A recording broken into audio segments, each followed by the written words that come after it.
warahmatullahi wabarakatuh. Alhamdulillah, wassalatu wassalamu ala rasulillah. Sidang penonton yang dirahmati Allah, marilah sama kita memanjatkan rasa syukur pada Allah subhanahu wa ta'ala kerana Allah mengizinkan kepada kita hidup lagi di hari ini. Dan di awal kehidupan kita di hari ini, kita mulakan dengan sesuatu yang sangat baik. Apakah kebaikan yang kita nak mulakan pada hari ini? Marilah sama kita menyuburkan hati dan jiwa kita bersama. Kita gemburkan, kita bajakan hati kita bersama dengan untuk mendengar peringatan-peringatan. Kita mukaddimahkan awal kehidupan kita dengan rangsangan terhadap kebaikan dan kebenaran. Justru syukur kita pada Allah, dan kita fokuskan tajuk perbincangan kita pada waktu ini ialah tabah dengan ujian Allah. Dengan sesuatu yang sangat baik. Dan sesungguhnya sesuatu yang baik yang kita mulakan di awal pagi kita di hidup kita di hari ini, pada kehidupan kita di hari ini, ialah dengan kita memulakan untuk kita saling mengingat, kita mendengar sesuatu, kita menghayati pesanan demi untuk menyuburkan hati dan jiwa kita bersama. Renunglah akan pesanan ini, alaikum bimujalasatil ulama wastima'i kalamil hukama. Fa inna Allah Ta'ala yuhyil qalbal mayyita binuril hikmah kama yuhyil ard bima'il matar.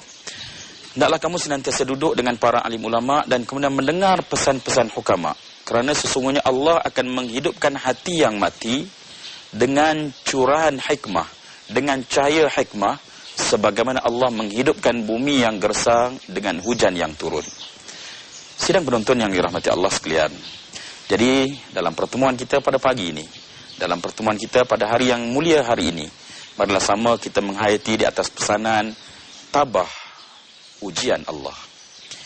Marilah sama kita mulakan di atas renungan topik perbincangan kita hari ini terhadap ujian dan ujian yang Allah datangkan kepada kita dalam kehidupan. Apa yang perlu kita sedari bahawa sesungguhnya hidup ini adalah pergiliran antara tawa dan tangis. Hidup ini adalah pergiliran antara suka dan duka. Hidup ini adalah pergiliran antara riang dan sedih. Itu realiti yang perlu kita fahami bersama. Jangan mengharapkan siang berpanjangan, pasti akan datangnya malam. Jangan mengimpikan tawa berpanjangan, pasti akan bertamunya tangisan. Jadi bila mana kita menghayati akan realiti sebenar hidup ini, hidup kita tidak lepas daripada nikmat, sebagaimana hidup kita tidak lepas daripada ujian. Sememangnya ini dah janji Allah kepada kita. Allah Subhanahu wa taala telah menegaskan dalam firman-Nya, a'udzubillahi minasyaitonir rajim. Allazi khalaqal mauta wal hayata liyabluwakum ayyukum ahsanu amala. Dialah Allah Tuhan yang menjadikan mati dan hidup untuk uji kamu. Allah nak uji kita untuk lihat siapakah yang lebih baik amalnya, yang paling berkualiti ketaatan dan ibadah amalnya pada Allah Subhanahu wa taala. Dalam ayat yang lain Allah Subhanahu wa taala juga menegaskan, "Walanabluwannakum bisyai'im minal khawfi wal ju' wa naqsim minal amwali wal anfusi wath thamarat wa basyiris sabirin." Allah nyatakan pasti kami akan uji kamu. Confirm. Bila mana seorang hamba tidak akan lepas daripada ujian yang datang daripada Allah. Daripada apa yang akan Allah uji kita? Bisyai'im minal khawf, daripada kebimbangan, wal ju', kelaparan, wa naqsim minal amwal, kekurangan harta, wal anfus, dan jiwa, wa thamarat, dan buah-buahan, tanam-tanaman. Jadi bila mana kita memahami dan menghayati akan erti realiti hidup kita, jadi kita lihat bahawa sememangnya dunia ini medan ujian, medan air mata. Dunia darul bala wal imtihan. Dunia adalah medan ujian, medan peperiksaan. Dan bila mana melihat ialah betapa hidup kita penuh dengan ujian. Gambaran awal telah kita lihat bahawa datangnya kita ke dunia bersama dengan tangisan. Waladatka ummuka ya bani Adam bakiya.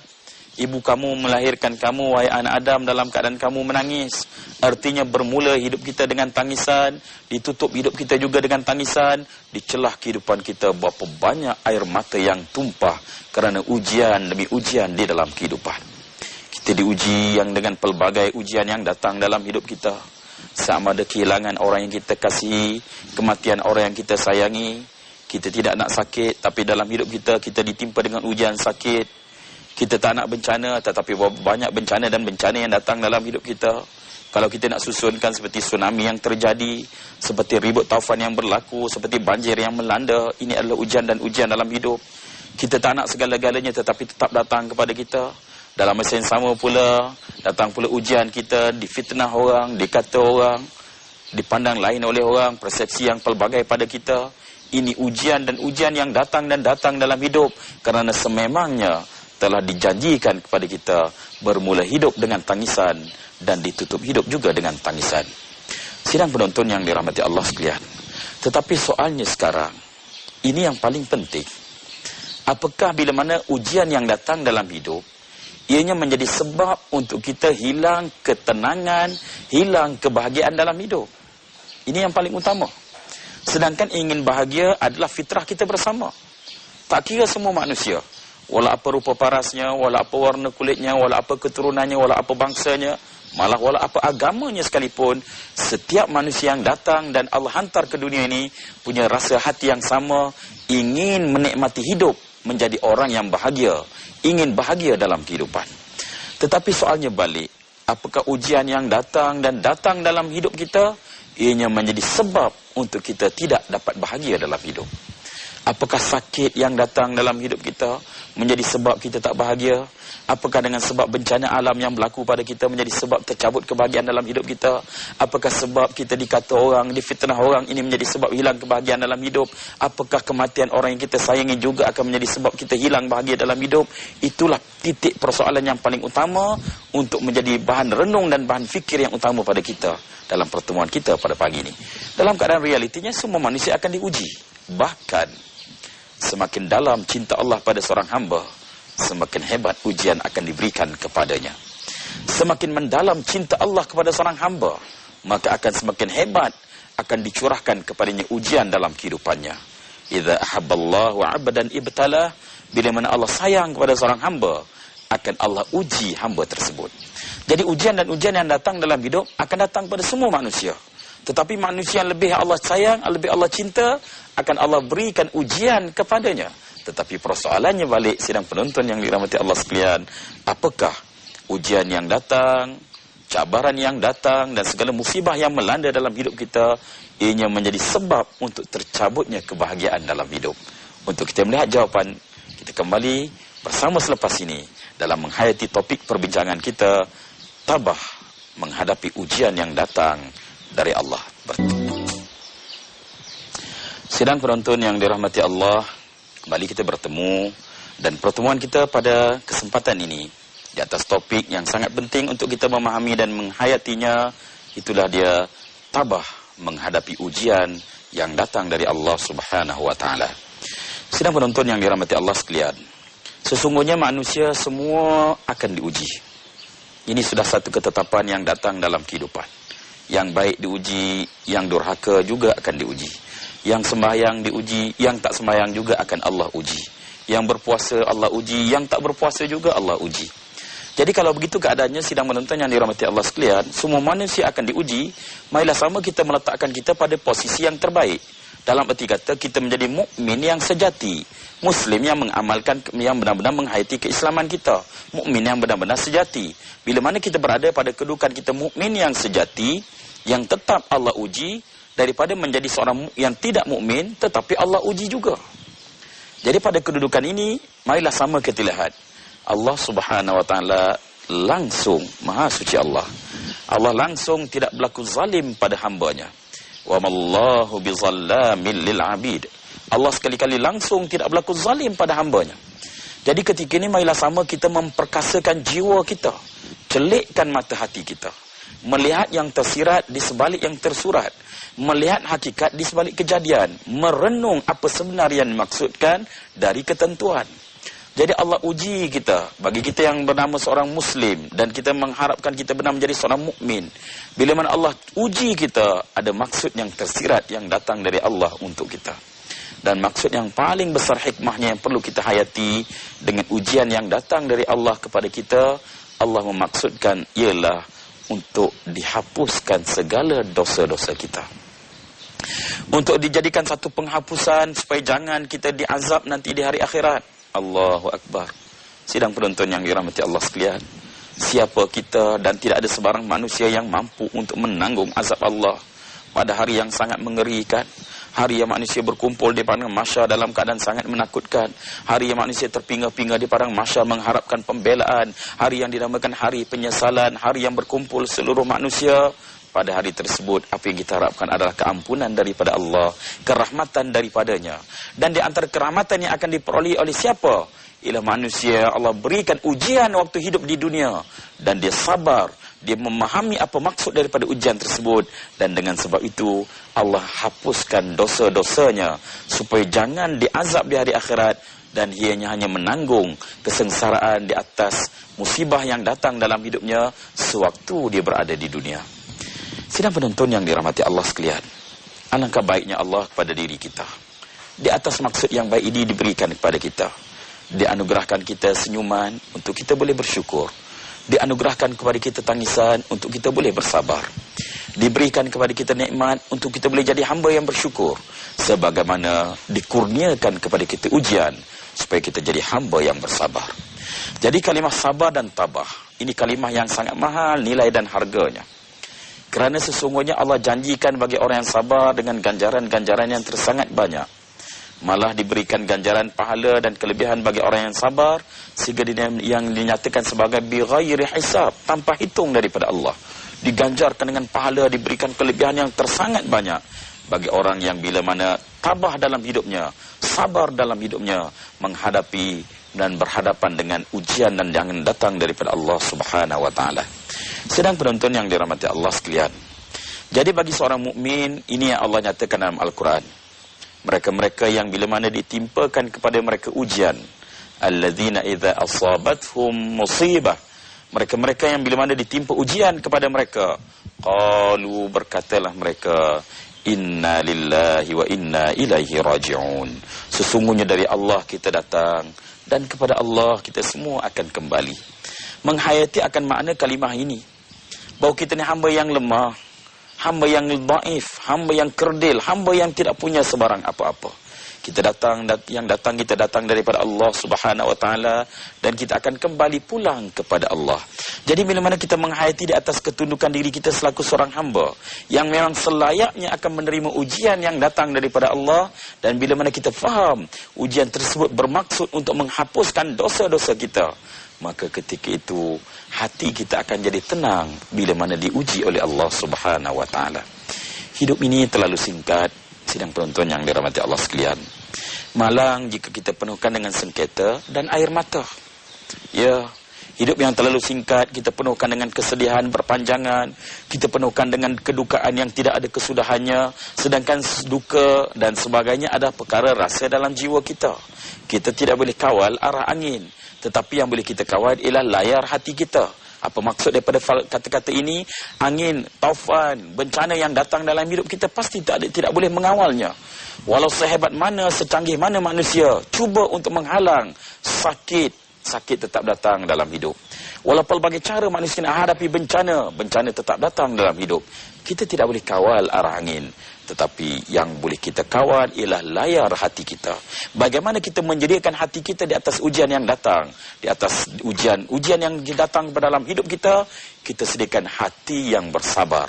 Di atas ujian yang datang melanda dalam hidup kita, kita sediakan hati yang pasrah dan redha. Maka ketika itu ujian yang datang bukan menjadikan kita gelisah, tetapi ujian yang datang menjadikan kita bahagia di dalamnya. Sesungguhnya ini adalah merupakan suatu nikmat yang sangat besar bila mana seorang mukmin merasai nikmat di atas ujian yang ditimpakan kepadanya. Kita kembali bertemu selepas ini menghayati perbincangan kita di atas topik, di atas tajuk tabah menghadapi ujian Allah. Bertemu selepas ini.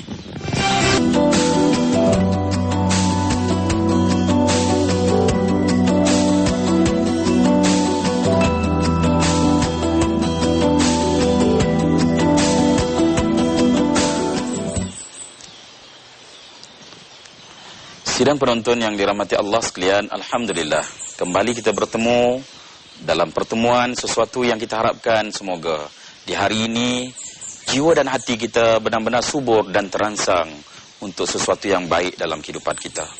Dan lebih-lebih lagi dalam pertemuan kita pada kesempatan ini, kita akan menghayati di atas tajuk perbincangan kita, tabah menghadapi ujian Allah Subhanahu wa taala. Sedang penonton yang dirahmati Allah sekalian, sememangnya Allah Maha baik pada diri kita selaku hamba-Nya. Dan Allah sekali-kali tidak berlaku zalim pada hamba-Nya. Wa mallahu bizallamin lil 'abid. Allah sekali-kali tidak berlaku zalim kepada hamba-Nya. Jadi artinya bila mana datang ujian dalam hidup manusia, sama ada sakit yang dideritai, yang ditanggungnya, sama ada musibah yang melanda dalam hidupnya, sama ada kematian orang yang dikasihi dalam hidupnya, ataupun ujian demi ujian lain yang terlalu banyak yang ditempuh, yang dihadapi oleh manusia, tidak walaupun sedikit pun ianya bermaksud kezaliman Maha Suci Allah, kezaliman Allah Subhanahu wa taala. Dan semuanya perlu kita lihat dengan pandangan mata hati kita. Melihat yang tersirat, Allah memaksudkan yang baik pada diri kita. Jadi sebenarnya sidang pendengar, sidang penonton yang dirahmati Allah sekalian, bukanlah puncanya manusia hilang kebahagiaan dalam hidup kerana ujian, tidak. Kadang kalau kita datangkan tamsilannya begini, kita ambil sebiji buah limau nipis sebagai contoh, dan kita belah limau tersebut dan kita perahkan di atas tangan kita yang elok, yang tidak ada luka, yang tidak ada kudis, yang tidak ada gatal. Kita perahkan perahan air limau tersebut, kita tak akan rasa apa-apa. Ya, dingin air limau tersebut. Tetapi pada suatu waktu yang lain, tangan kita luka, tangan kita berkudis, tangan kita sakit, luka atau sebagainya. Kita ambil air perahan buah limau, kita perah perahan limau pada tangan kita yang luka, apa yang kita rasakan? Kita akan rasa derita, kita akan rasa sakit yang teramat. Apa yang kita faham daripada analogi dan tamsilan ini? Sidang penonton yang dirahmati Allah sekalian, ujian yang datang dalam hidup kita umpama perahan air limau. Dan tangan kita tersebutlah hati kita. Jadi kalau hati kita bersih, hati kita sejahtera, hati kita kuat, hati kita perkasa, walaupun banyak mana perahan itu datang, ia tak akan menjejaskan untuk jadikan rasa sakit atau tidak. Tetapi kalau dah hati kita berpenyakit, hati kita dah memang ada sakit, maka ujian yang datang dalam hidup menjadikan kita resah, menjadikan kita keluh kesah, menjadikan kita hilang pertimbangan, menjadikan kita hilang akhlak, menjadikan kita kecewa, menjadikan kita putus asa. Dan kemuncak yang paling dahsyat manusia bila mana diuji dalam hidup, dia cuba menghilangkan keresahannya. Mungkin dia terpaksa ambil arak untuk hilangkan keresahannya, dia mengambil dadah untuk mengubat keresahan jiwanya. Dan kemuncak yang paling tinggi, sidang penonton yang dirahmati Allah sekalian, manusia akhirnya bunuh dirinya sendiri. Kenapa? Dia dah tak mampu menghadapi hidup yang dirasakan sangat menyeksakan. Sebenarnya bukan hidup yang menyeksakan, tetapi jiwa di dalam yang dah ada penyakit di dalamnya. Jiwa yang tidak sejahtera, hati yang tidak sejahtera, hati yang penuh dengan kekotoran, hati yang penuh dengan mazmumah, maka perkara-perkara inilah yang menjadikan hidup yang tidak tenteram. Jadi ujian yang datang dalam hidup ianya bukan menjadi sebab untuk tercabut kebahagiaan dalam hidup kita. Kerana yang menentukan bahagia adalah hati kita sendiri. Justru sidang penonton yang dirahmati Allah sekalian, di manakah jawapannya terhadap menghadapi ujian dalam hidup dan mencari kebahagiaan dalam jiwa hidup kita? Jadi kembalilah kita. Sebenarnya sesuatu yang datang, semua datang daripada Allah. Nikmat datang dari Allah, ujian juga datang darinya. Dan Allah maksudkan kepada kita kebaikan. Kerana langsung Allah tidak berlaku zalim pada para hamba-Nya. Jadi bila mana di atas ujian, Allah letakkan kita pada posisi yang sangat hebat untuk kita jadi orang yang sabar. Dan bila mana diberi kita nikmat, Allah letakkan kepada kita untuk sepatutnya kita berada pada posisi yang paling baik, menjadi kita seorang hamba yang bersyukur. Jadi ujian untuk kita sabar. Dan sabar ini sememangnya pahit permulaannya, tetapi sangat manis di hujungnya. Ujian untuk kita sabar memang sukar dilaksanakan, tidak semudah yang dilafazkan. Berapa banyak orang boleh menyebut kalimah sabar dalam hidup, tetapi bila mana realiti sebenar, dia hilang sabar dalam kehidupannya. Jadi pokok pangkalnya sidang penonton yang dirahmati Allah sekalian, bila mana kita bercakap tentang tabah, kita bercakap tentang sabar, ini adalah perkara yang berkaitan dengan dalaman diri kita, yang berkaitan dengan dalaman jiwa kita. Jadi sama ada jiwa kita resah, jiwa kita tenang, sama ada jiwa kita perkasa atau jiwa kita lemah, ini adalah faktor dalaman. Jadi orang yang perkasa jiwanya, perkasa dalaman dirinya, jati dirinya mantap, walau apa jua taufan yang datang dalam hidup, maka dia akan jadi orang yang sabar, orang yang reda, orang yang benar-benar kukuh hati dan sanubarinya, dan dia mampu untuk menangani dan menghadapi ujian-ujian tersebut dengan penuh kehebatan, penuh kematangan dan penuh kecekalan. Tetapi orang yang kalau lemah jiwanya, kalau merudum rohaninya, kalau nuraninya tidak kuat, maka walaupun sedikit ujian yang datang dalam hidup, walaupun mungkin IQ-nya hebat, akalnya hebat, tetapi kalau jiwanya lemah, jiwanya tidak kuat, maka ketika itu ujian yang datang dalam hidupnya menjadikan sebab untuk dia kecewa, untuk dia resah, untuk dia gelisah, dan yang paling bahaya kemuncaknya, dia sampai peringkat untuk bunuh dirinya. Sidang penonton yang dirahmati Allah sekalian, jadi kalau begitu di manakah kedudukan yang pada diri kita pada situasi yang begini? Marilah sama kita kuatkan iman-iman kita. Kerana sesungguhnya jiwa kita, hati kita, rohani kita perlukan makanan yang paling utama. Sebagaimana jasad kita perlukan makanan. Bila mana jasad kita dapat makan, jasad kita akan kuat. Kuatlah tubuh badan kita. Tetapi bila mana rohani kita biarkan lapar, dia akan lemah. Bila mana lemah, dia tak akan mampu menghadapi ujian dalam hidup. Justru apakah makanan yang paling utama bagi jiwa kita? Maka pokok pangkalnya balik ialah faktor iman dalam hidup kita. Pokok pangkalnya balik ialah faktor ketakwaan dalam hidup kita. Pokok pangkalnya balik ialah kembali kita menyuburkan ma'rufat, menggandakan amal ibadah dalam kehidupan kita. Zikir kepada Allah, membaca selawat, menghayati Al-Quran, dan seluruhnya adalah merupakan tips-tips yang utama untuk kita memperkasakan jiwa kita, menyuburkan hati kita. Dan bila mana jiwa kita perkasa, kita mampu menjadi orang yang tabah. Bila mana hati kita perkasa, kita mampu menjadi orang yang hebat, melangkah walaupun ranjau sepanjang jalan, walau onak dan duri menunggu sepanjang langkah dan laluan. Tetapi jiwa yang perkasa ini tidak menjadi sebab untuk kita hilang kebahagiaan dalam hidup. Sidang penonton yang dirahmati Allah sekalian, kita hayati pesanan ini. Kita tidak mampu mengawal arah angin, tetapi kawallah layar hati kita. Letakkan hati kita pada paksi iman, letakkan hati kita pada paksi ketakwaan. Kita akan jadi orang sabar dan reda. Ujian kita akan tabah, malah kita akan rasa tenang dalam ujian yang melanda hidup kita. Terima kasih di atas penghayatan dan perhatian yang diberikan. Semoga Allah pimpin dan bimbing kita menjadi manusia yang benar-benar bertakwa kepadanya. Salam hormat. Sekian. Wassalamualaikum warahmatullahi wabarakatuh.